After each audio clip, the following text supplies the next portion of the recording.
welcome back to Newsleak.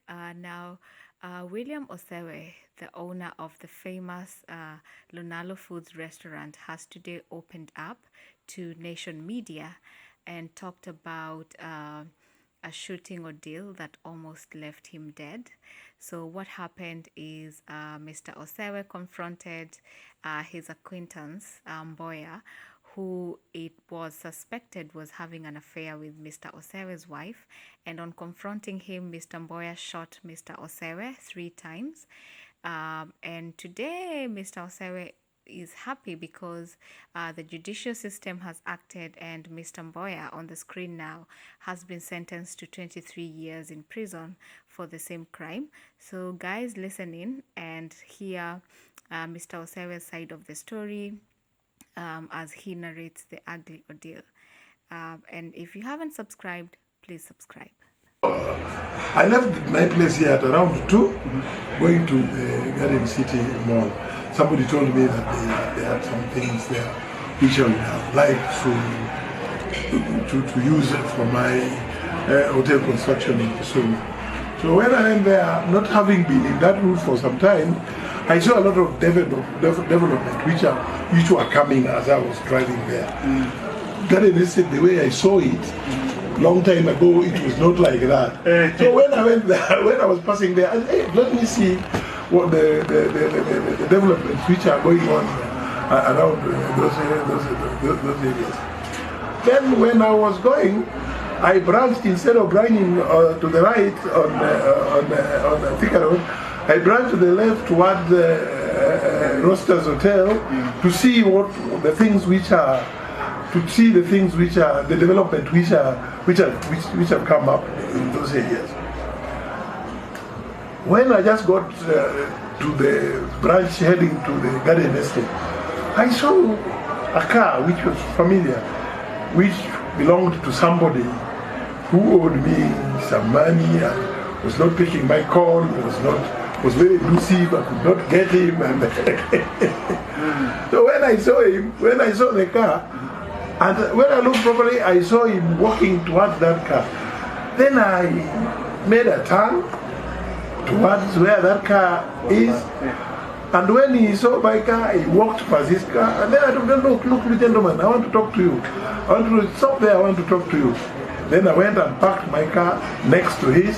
He walked past his car, and then all of a sudden I parked mine, got out of the car, walking towards him. Then he pulled a gun. I said, I'm going to shoot. He said, I don't just shoot because I didn't know people use guns that way. I'm a licensed gun holder, and I know guns are not used that way, that you can just shoot somebody like that. So I was not afraid of it because there was nothing that could warrant somebody to shoot me. So I told him, if you want to shoot. I mean. But now when he pulled a gun and pointed at me, then I raised my hand and told him, I just want to talk to you. Little did I know that the man was serious. Within no time, he gave me the first shot, which shot my chest. Fortunately, it did not penetrate. It broke my 3 ribs, but I hesitated a bit, but fell down. After falling down, the man, when I was trying to come up, that power of that gun was still taking me back. When I come in like this, so when I was raising my arm to come, he shot the 3rd shot, which got my, it entered here and exited here. Now the 2nd shot, I lost now power. Lying down, now where I was following, now he came back again, heading to where we came from, where our cars were. He shot me again at the back, which hit my spine, my lower spine. Now I didn't know what was happening. Little did I had another shot, but that one fortunately did not shoot me. So he fired 4 shots at me. 3 hit you? 3 hit me. 1 missed. 1 missed and hit the guard, which was somebody who was guarding a building next door. And He went there to report that he had killed somebody. That is what he reported at the police. And surely, 4 bullets aiming at you as a human being. It was just a sheer luck that I'm still alive. And I thank my God very much that I'm still alive. I thank my God so much for that day.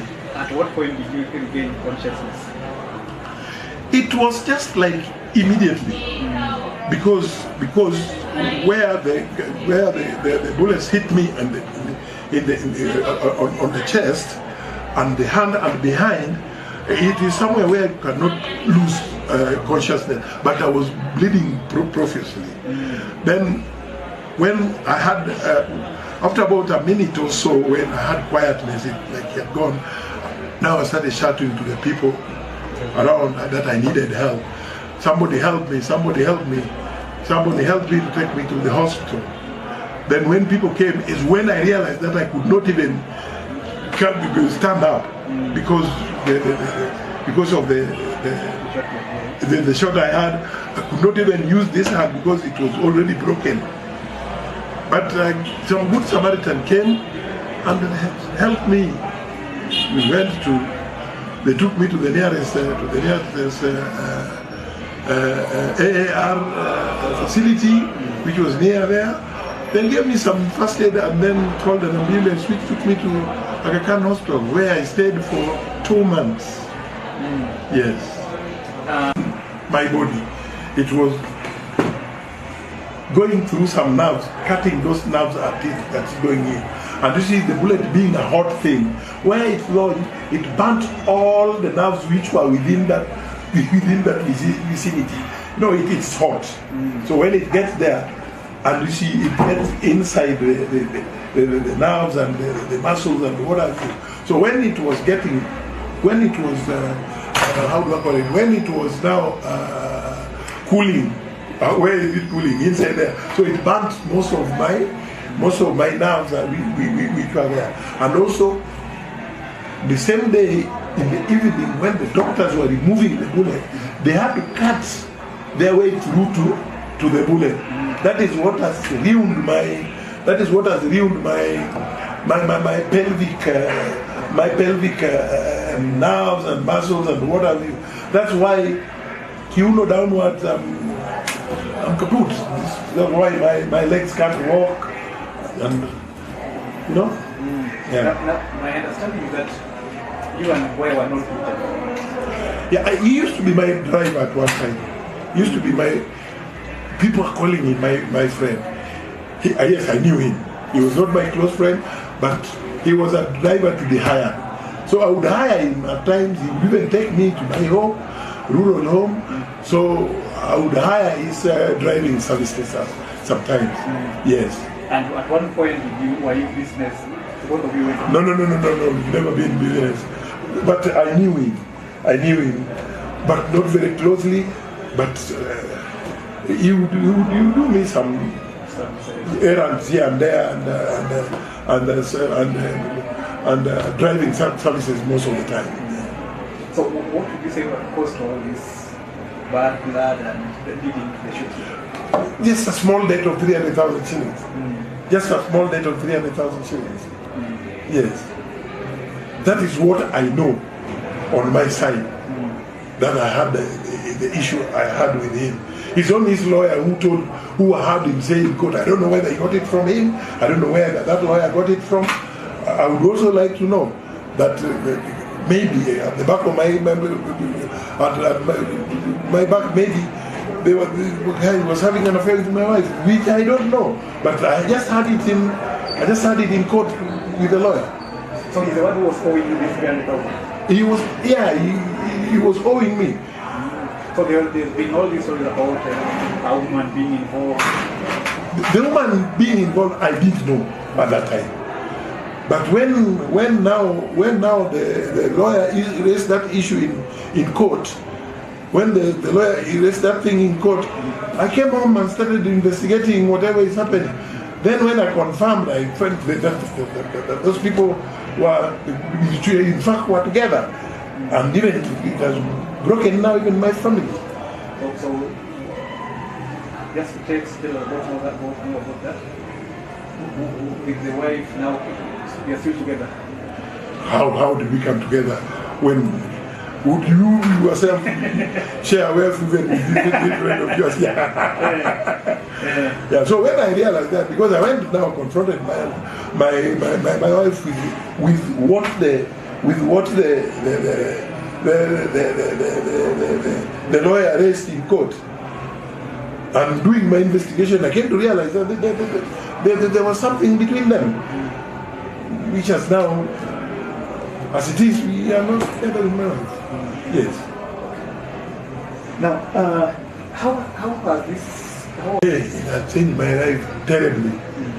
My friend, as it is today, I can't do anything on my own. I can't be my own man. It takes me over 2 hours to prepare in the morning to get out of the house. I've improvised a lot of things in my house to fit me. I cannot even wear shoes. My legs here, downward, a lot of them are not functional.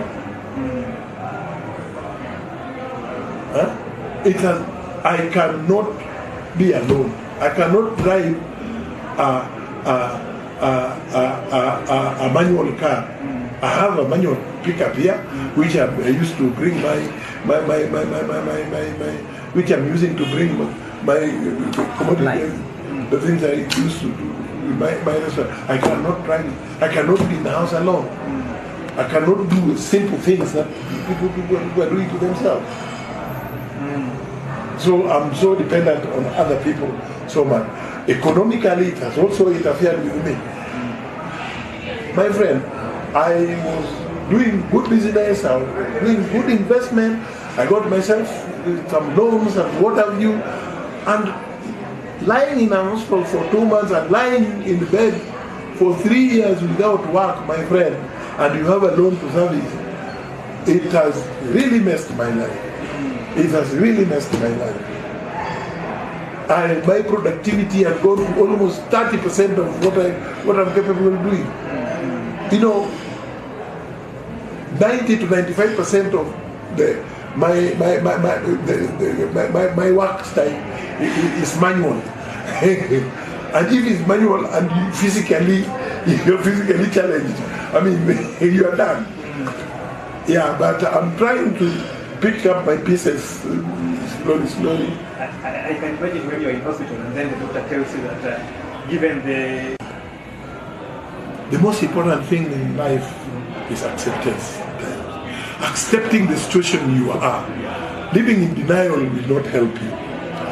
Not only walking, the first few months I could not even sit. I was being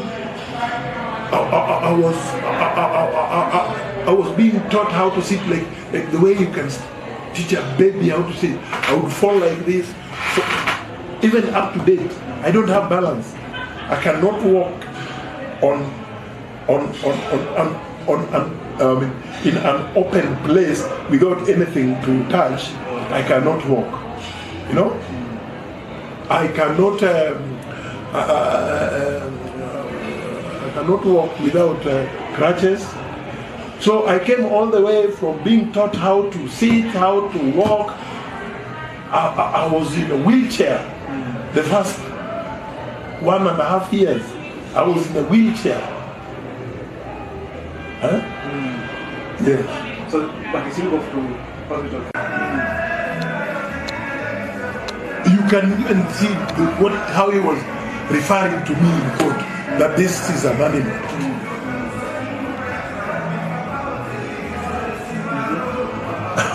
Somebody remorseful can refer to you as even after reducing you to a pauper, the way now he reduced me to a pauper. A man without even a family now.